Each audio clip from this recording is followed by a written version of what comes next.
We are live back at it with the Cream City crossovers. The Guru Trey Crosby III, Chris King.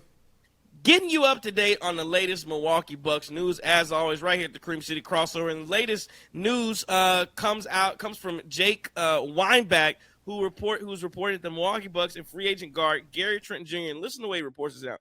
Could have mutual interest. I don't know what that means. Again, he's also he's a 25-year-old wing, former teammate of Damian Lillard. He'd have to take a substantial pay cut to come to the Milwaukee Bucks. But again, Gary Trent Jr., one of those guys on the list that you talk about. And we talked about DeLon Wright a little bit previously, but Gary Trent Jr. is a different level impact player. Like I said, he's about 6'5" or so. And you know, he's really into this situation. You know, the NBA right now, as always, is the haves and the have-nots. And I think your issue with Gary Trent Jr. is he's into the have-not category right now. I think he just came off like a 3-year, $50-some million deal. I think he opted into like $18 million from the Toronto Raptors last season. But so far, Toronto has not engaged with him at all for any potential extension or to re-sign him. And again, a lot of them, like I said, they already gave money to Scotty Barnes. They gave money to Emmanuel Quickly. You're looking around the league, and the reports right now are that he may not even get the mid-level exception.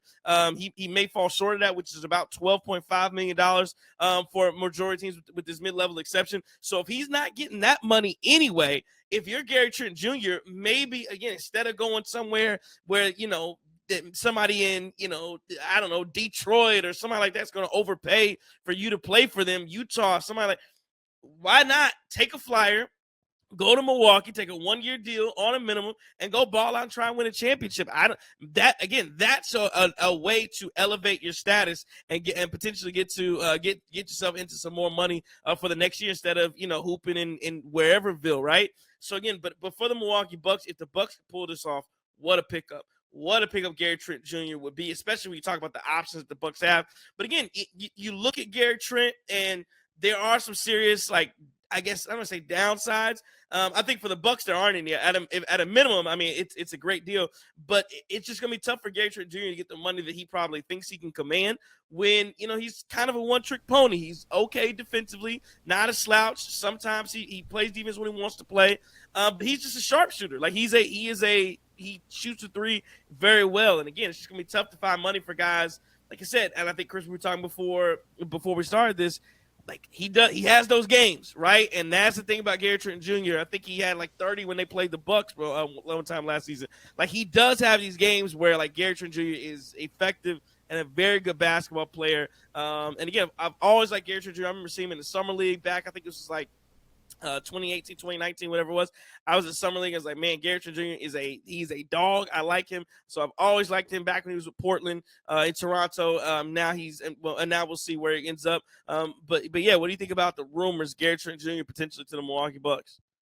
Well, I think it would be great. I think the familiarity, just him playing with Dame, I think that would give Dame another face that he's played around, and maybe it'll allow him to kind of get even more comfortable with the group that the Bucks have and get more acclimated to Milwaukee.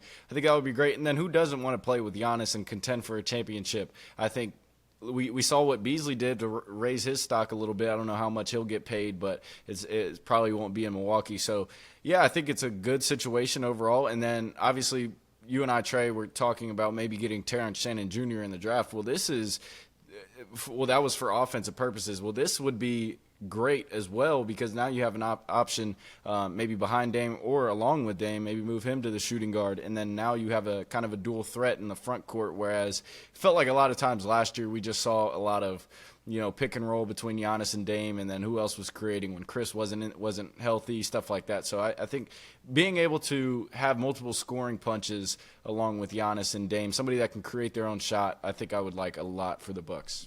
Yeah, if the Bucks could pull this off again, it would be a nice splash. Not the biggest of names, obviously, that have been out there. You saw, you know, Paul George, those type players. But, you know, it would be a huge deal if the Bucks could go get a Gary Trent Jr. guy that I've always liked for a long time. Another guy in the rumors for the Milwaukee Bucks has been a Buck before.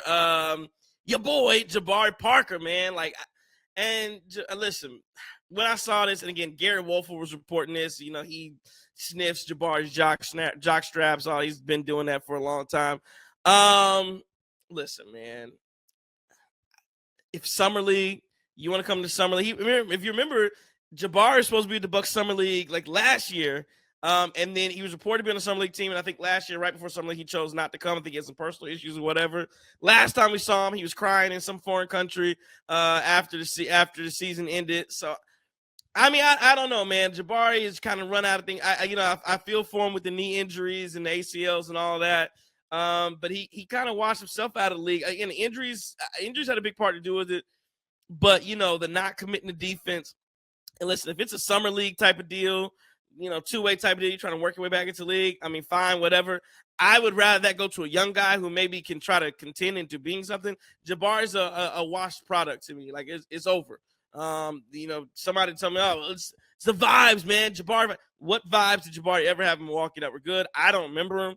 So, I don't need to see Jabari. Again, if you want to do him summer league, cool. Let him see if he can rehabilitate himself, get himself back into the league. But I'd rather be for somebody else. And again, I don't mind summer league, but on the regular roster for the Bucks, nah, I'm good.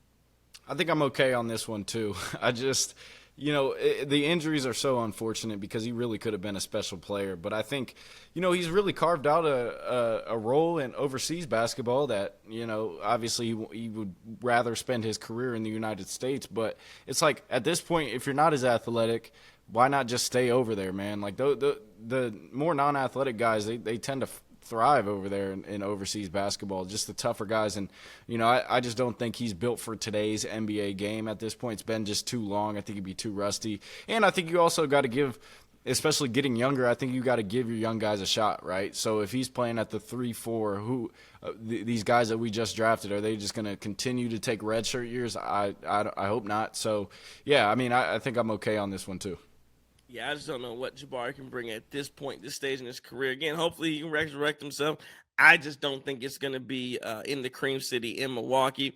But again, stay right here. Keep it locked always to the Cream City crossover for the most up-to-date news on everything going on Milwaukee Bucks basketball. We'll be here with you throughout the summer and throughout the offseason until this thing rolls around. Again, it's the Guru Truck Officer III. Chris King.